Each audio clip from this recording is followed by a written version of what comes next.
Ильясы правят мир, я считаю.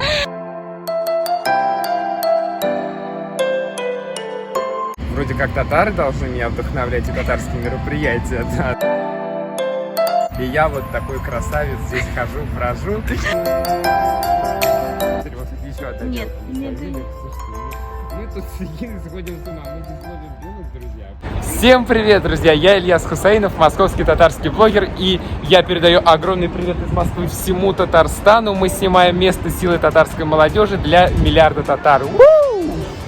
Я люблю малолюдные места, и вот как раз таки... Удивительно!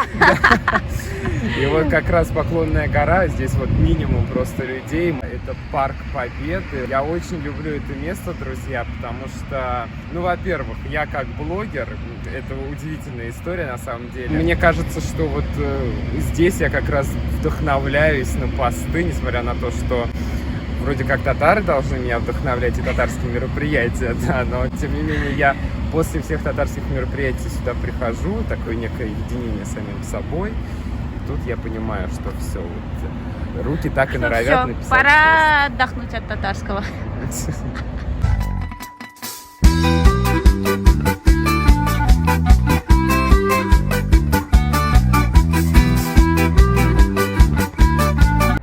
Поклонная гора в том числе примечательна в моей жизни тем, что у меня было здесь забавное такое свидание, скажем так.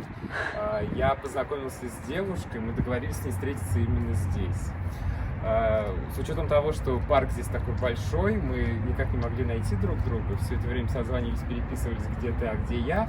В итоге выяснилось, что она по пути ко мне встретилась с каким-то молодым парнем из скамейки, да. И познакомилась с ним, пришла вместе с ним и такая говорит, как бы, Ильяс, прикинь, я здесь встретилась вот с таким-то вот парнем, вот познакомься, там, Володя его зовут и так далее. Я говорю, спасибо, был рад пообщаться, Володя, и там девушку, которую называть не буду, мало ли она посмотрит это интервью. Скажу то, что спасибо за приятную прогулку. Вот здесь, короче, вся моя жизнь прошла, так скажем.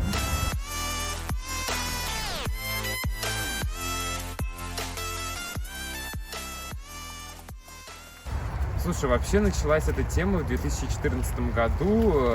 Я, скажем так, московский татарин, многогранный, скажем так, потому что у меня нижегородские корни, мордовские корни, живу я в Москве родом, родители у меня тоже из Москвы.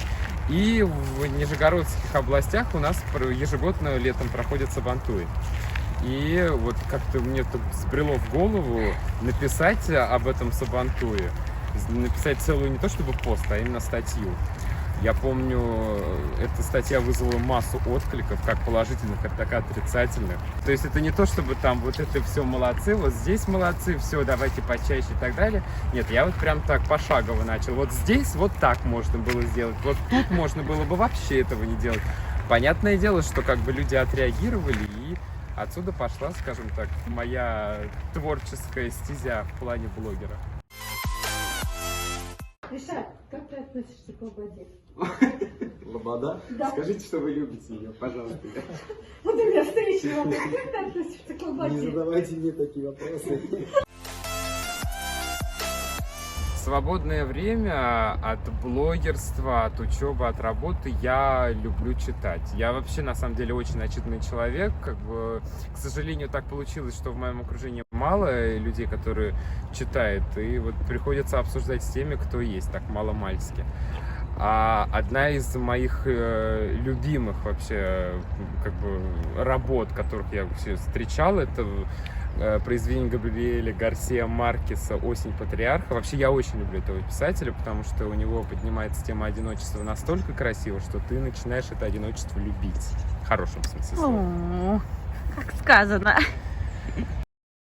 Обо мне узнали благодаря моему похудению. А я похудел на 25 килограмм. Это было лет 9 назад. Могу даже сейчас показать, ты вот, я не знаю, узнаешь меня или нет таким. Друзья, мы находимся рядом с мемориальной мечетью.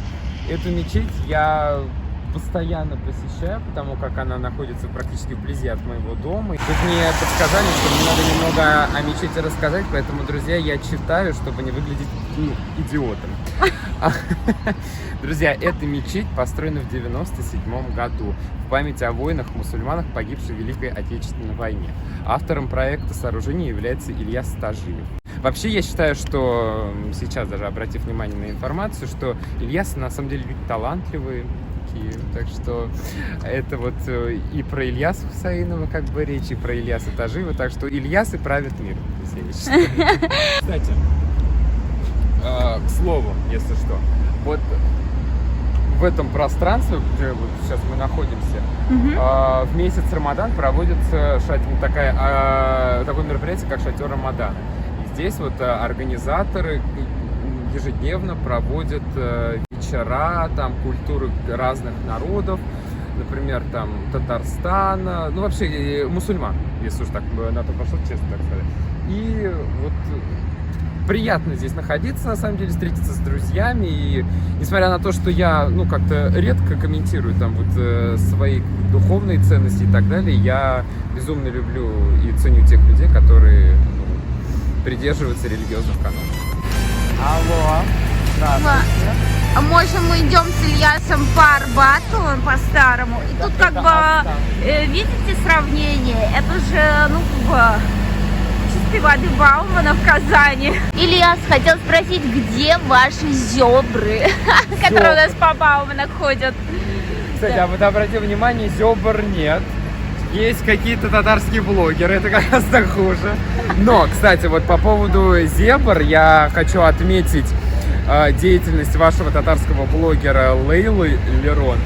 Я считаю, что вот она просто большой молодец. Я слежу за тем, как она вообще борется с этими зебрами. Так что реально сохраняйте культурный облик города. И Мы ее тоже любим за это. я поддерживаю вас всеми руками и ногами. Ну что, друзья, вот мы побывали в московском доме книги, закупились. Ну, чтобы все знали, то, что мы на самом деле люди умные. Вот это также тоже мое место силы. Так что ищите меня здесь, в Москве, я буду всех ждать.